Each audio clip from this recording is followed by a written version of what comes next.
Hello and welcome to the Ground Up, the podcast by Groundwork Yorkshire.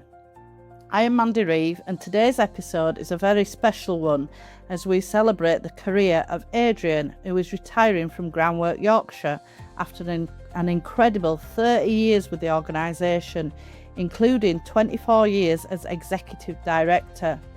Over the past 3 decades, Adrian has played a significant role in shaping Groundwork Yorkshire, leading the organisation through periods of growth, change and challenge, while helping thousands of people and communities across the region. Thank you for joining us today, Adrian. Thank you, it's great to be here. So let's go back to the start. What first attracted you to Groundwork Yorkshire when you first joined, and did you ever imagine you'd still be here 3 decades later? Well, rather interestingly, I didn't join as an employee, I was seconded. I was at that time working for Leeds City Council in the finance department, and something that'd be familiar for most people in organisations, I was seconded to help with some financial challenges the business was facing. So I had a few weeks where I must admit I was rather puzzled by the organisation. It was my first experience of a charity voluntary sector organisation from within, and I began to see and understand and really appreciate the incredibly complex mosaic of partnerships, funding and relationships needed to deliver the projects. That appealed to my professional interests, but also, and this was the real change for me in many ways, it was the passion of the staff, both for the projects and what they really wanted to achieve with communities. They wanted to work with people rather than just do to people. And that's something I really appreciated, and it was different from any of my other employments.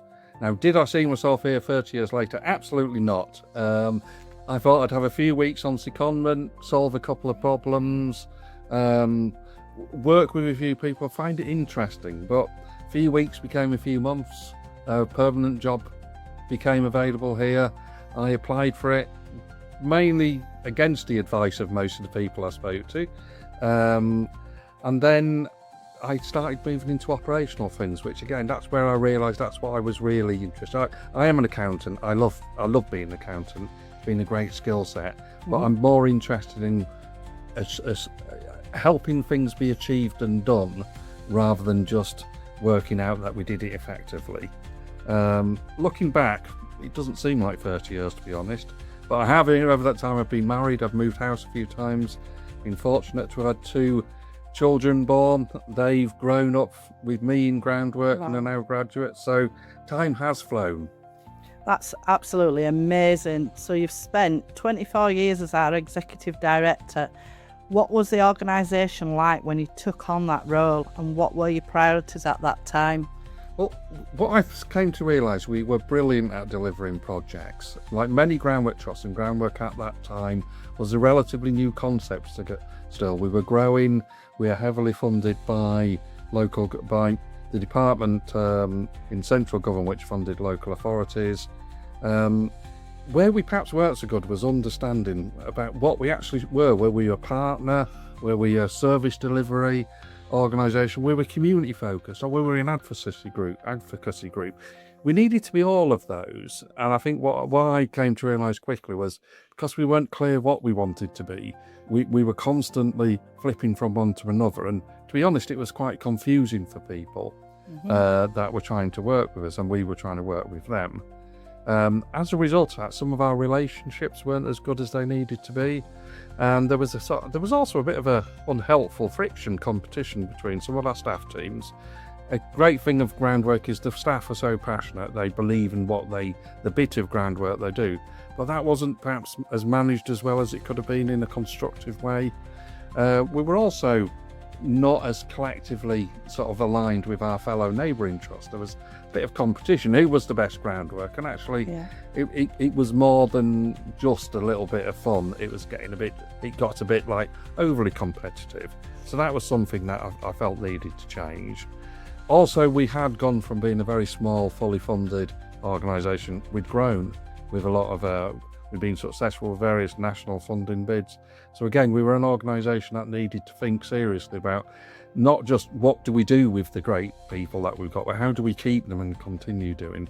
So yeah, there was a few priorities at the time, but perhaps looking back, I felt what we need to do is create a real sense of what Groundwork was in Leeds at that time. Wow, Groundwork Yorkshire's changed so much then over the years. Looking back, what do you think has been some of the biggest changes, both within the organisation and in the communities we work alongside? The easy thing to say is finance. When I started, most of our money was secured in multi-year pots and programs, and we had a lot of time to plan and think. We were very much investing in something for the long term. That gave us loads of flexibility and scope.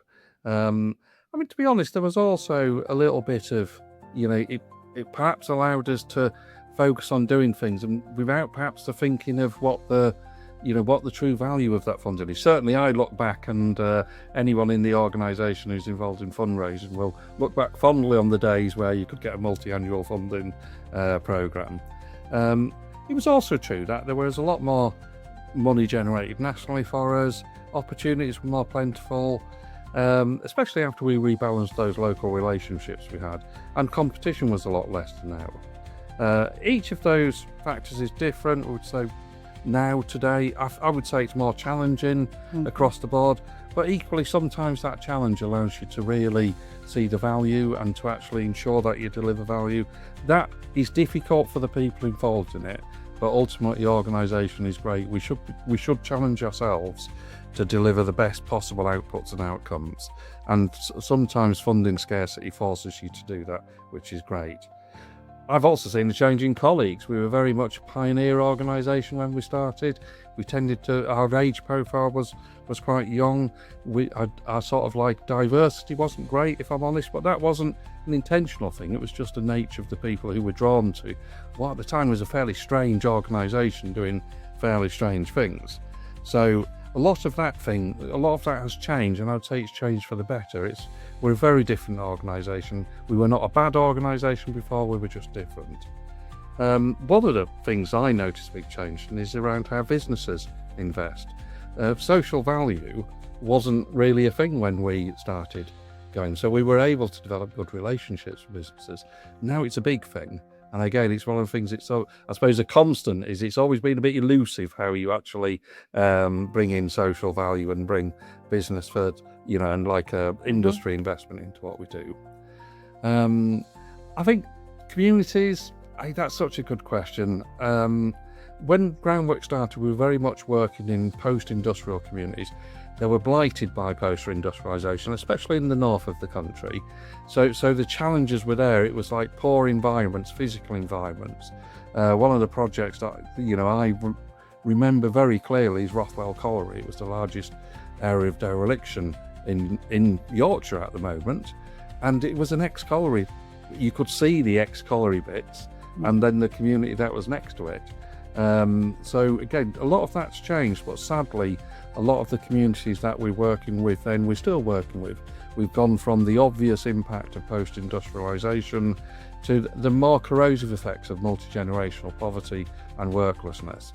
And I think that perhaps one of the saddest changes I've seen in my time in terms of the challenges our community faces are all around fuel poverty, where again, because that is again so challenging, not just for younger families but also older people. Now that's something that probably existed when Groundwork started and when I started working here, but just wasn't as prevalent, and it certainly has got a lot worse. That's amazing. When you think back over your career, are there any particular projects, achievements or moments that stand out as a highlight? Well, I have this thing, it's so difficult pulling out projects because we've done so many great ones. Rothwell Colliery I mentioned, that for me, that was my first big project. That was one of the things where perhaps I came away thinking most days, why we're doing this and why did I join Groundwork to do this?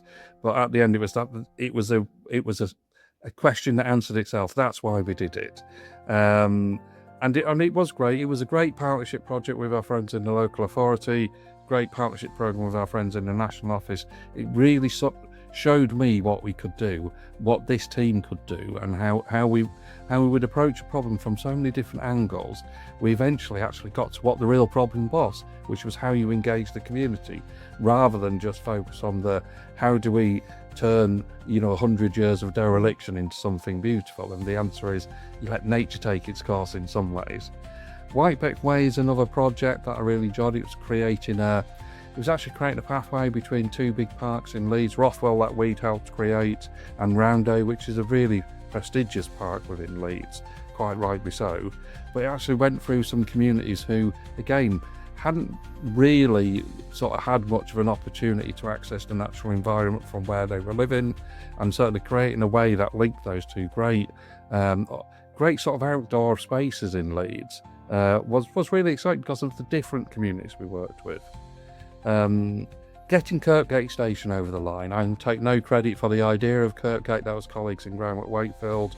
By that time that we were working together into what ultimately became the merger. But actually being able to go in and see a project that was teetering on the brink of collapse through no fault of the people of Groundwork Wakefield. It was just big, complex, expensive. Partners weren't perhaps as good as they should have been. To actually use my skills and experience and network of contacts to help to get that over the line, that brought a great sense of fulfilment, and also it really rewarded the effort of all the staff that had put so much into that. And that sort of was part of the process, bringing the different trusts in Yorkshire together, which again, it was a really challenging, difficult time, not because of the people particularly, but because all the challenges you have to overcome to merge organisations. So again, that was a real highlight for me. Better Start Bradford is a programme that we did where it was really innovative, and it was the whole Better Place programme was innovative. We bid to do the Bradford work. We weren't successful initially for a variety of reasons, so the real sense of achievement was there when we eventually were asked to go back and deliver that. It was just great to do because it's a great project, again, great partner, and again it leads on to another thing which there's so many of these it's hard to mention them all, but literally we've been great to work in an organisation that fosters innovation. So everything from the sheds that we've done through to projects around menopause and things like that, where just never, if somebody said to me 30 years ago you'd end up doing these things, I would have sort of said, well, I'm not really sure, but I'm sure it won't be any of those things.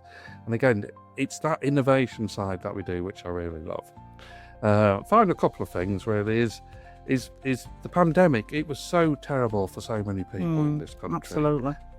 How this organisation responded, how the people, it was, yes, we were all having to go on furlough, but people still were saying, can we deliver services? How do we redo what we do so that we can actually find people? The sense of community within the staff teams was fantastic. We'd never really done remote working for a variety of reasons, mainly for the one that the rest of the country hadn't. It was all new technology. But people really, that sense of sort of belonging to an organisation was so palpable. And again, I've never shied away from saying this.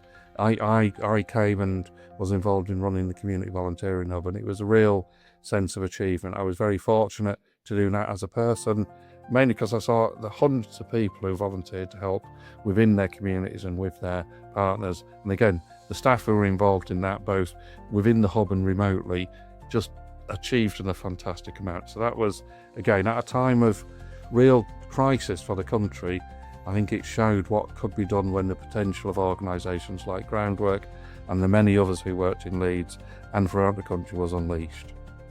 Absolutely. COVID were a big impact on everybody's lives, so yeah.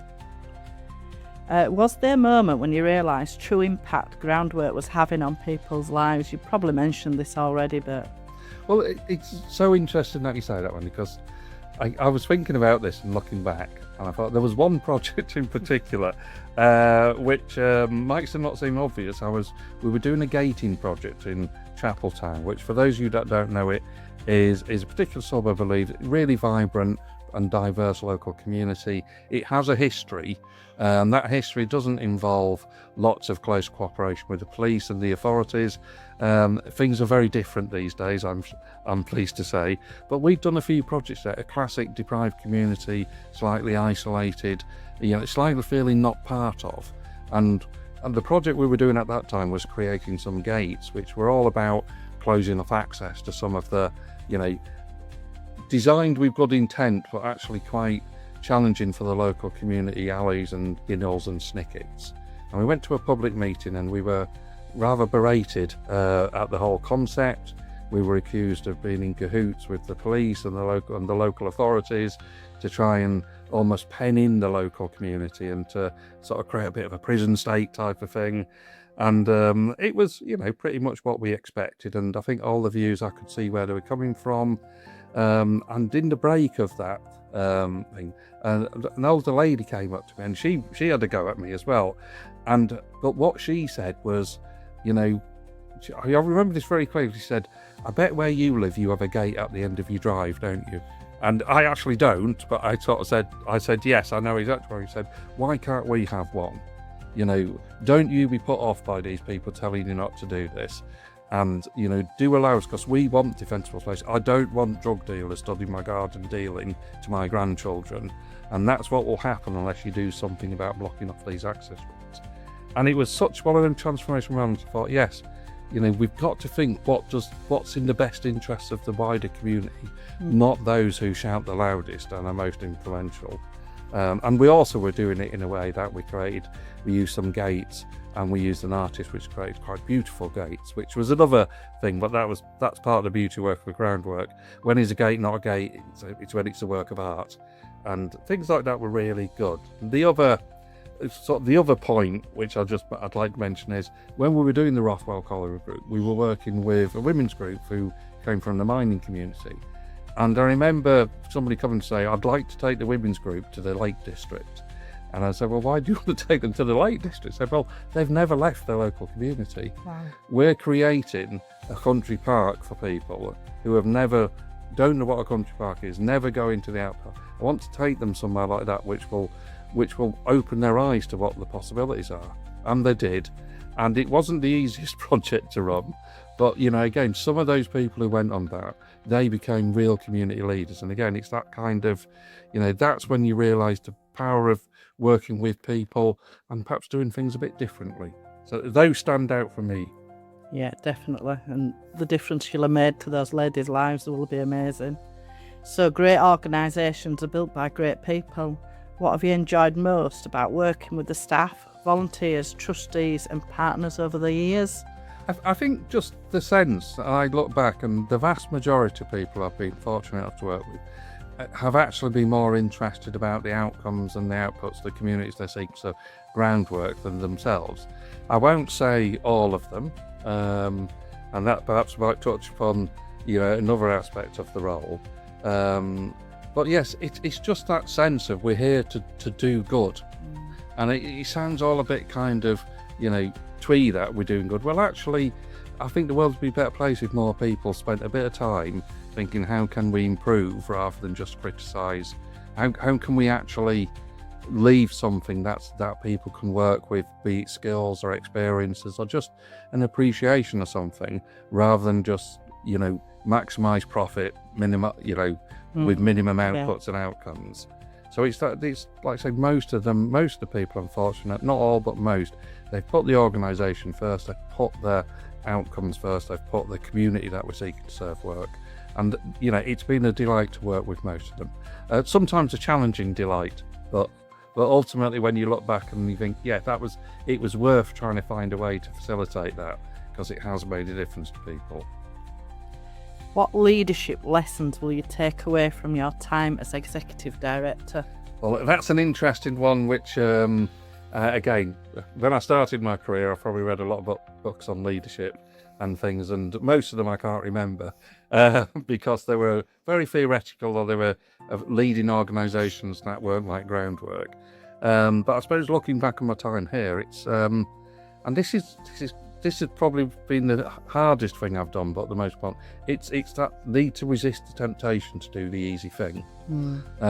Certainly, looking at my work with boards, I've worked with a few board members, not the majority, but a few who it would have been easy to get into a bit of a clique with them and to become one of them, and sort of everything is the organisation, the staff's fault and stuff. But no, you've got to resist that and say, no, organisationally, this is challenging, and we need to work even harder to allow some of the more challenging things we do to thrive, rather than just take the easy routes. It would be easy not to work with certain communities, because to be frank, not every community member's views are the ones that I would share. But sometimes we've got to support our teams when they're working in certain communities, because actually the majority aren't like that.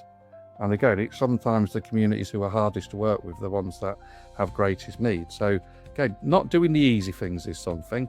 And sometimes, and I think this is something I've learned through bitter experience sometimes, is you have to move more quickly than you'd like on some things. Some of the more difficult decisions that might be around losing staff or staff teams or stopping doing a piece of work, I'd say I'm probably guilty of always being a bit too slow with some of those, because of that commitment you have to the people. And it's easy to confuse hard work and passion with actually something that will be effective in the long term. So again, it's that resist doing the easy things, but equally get on a bit more quickly with some of the harder things. The worst that can happen is you slow down. And you slow down a process. One of the things I raise, you can't speed up many processes once you get them going. No, absolutely. For those who may not know Groundwork Yorkshire well, what makes the organisation special, and why do you think it has continued to thrive for so many years? It really is all about the people. It's the people who choose to come and work here, the people who might not choose to come and work here directly, but when they get here, find they enjoy it and find a way of keeping here. We've got some great people who do that. Organisationally, our biggest strength and one of the real challenges in terms of describing what we do, it's that mix of things. It's like we literally can, facing a challenge, we can throw lots of different solutions at it, because funnily enough, most community-focused problems, there's no one simple answer. It's not just improve the environment, it's not just spend a bit of time on employability course so people get a job. Especially, and again, that's one of the changes over the 30 odd years I've worked here, is problems have become more complex, intergenerational, poverty and worklessness. It's not as simple as saying, oh, if you work hard and get a job, you'll be fine, because these people might have had parents and grandparents who worked hard and lost a job and there were no jobs. So again, these things are always more complex. So that mix is really important. I think we are a genuinely committed to partnership organisation. Sometimes it doesn't look like that, but we truly are. There's so many organisations we work with who it's a pleasure to work with them in terms of the outputs. They can be quite challenging in terms of being partners.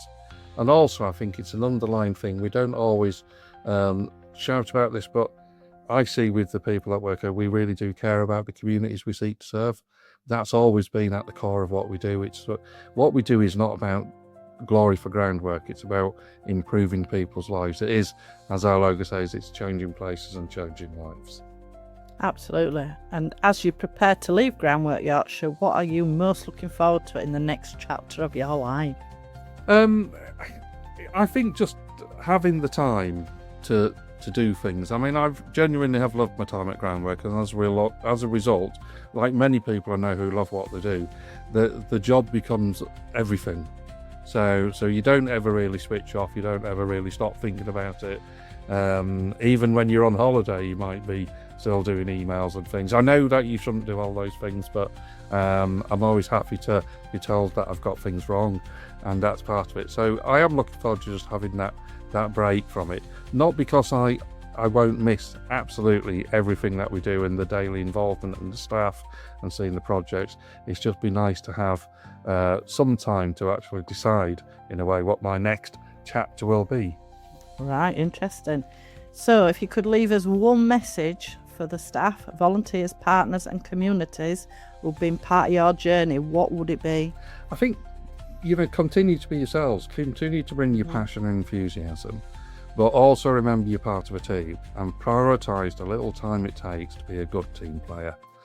So much of what we do is done because we're a good team, and it's really easy when you're sort of at the beginning or end of a day and you're rushing to get things done, not to do those things that will make your other team members' life a little bit easier. And that's a bit of a secret of our success, is if you can do that, actually the whole mechanism works a lot more smoothly.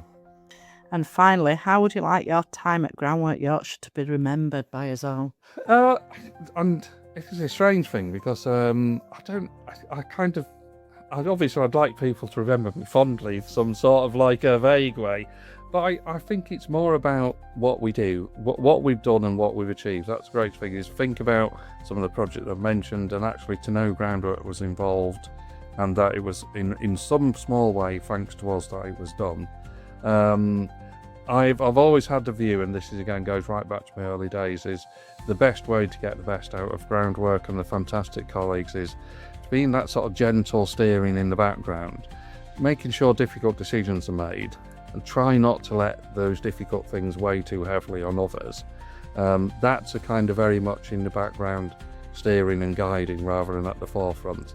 And in a way, I'd like to be remembered as a person who wasn't always pushing himself to the front and taking credit for everything. But remembered nevertheless. Absolutely. Well, Adrian, thank you for your remarkable contribution to Groundwork Yorkshire over the last 30 years. Your leadership, your passion, your vision, your commitment have helped shape the organisation, and it has definitely left a lasting impact on countless of people and communities across Yorkshire. On behalf of everyone here at Groundwork Yorkshire, we thank you deeply and we wish you all the very best for the future. Thank you, Mandy. Thank you for listening to this special edition of The Ground Up, the podcast by Groundwork Yorkshire. We hope you've enjoyed hearing about an extraordinary career and the legacy it leaves behind. Until next time, goodbye.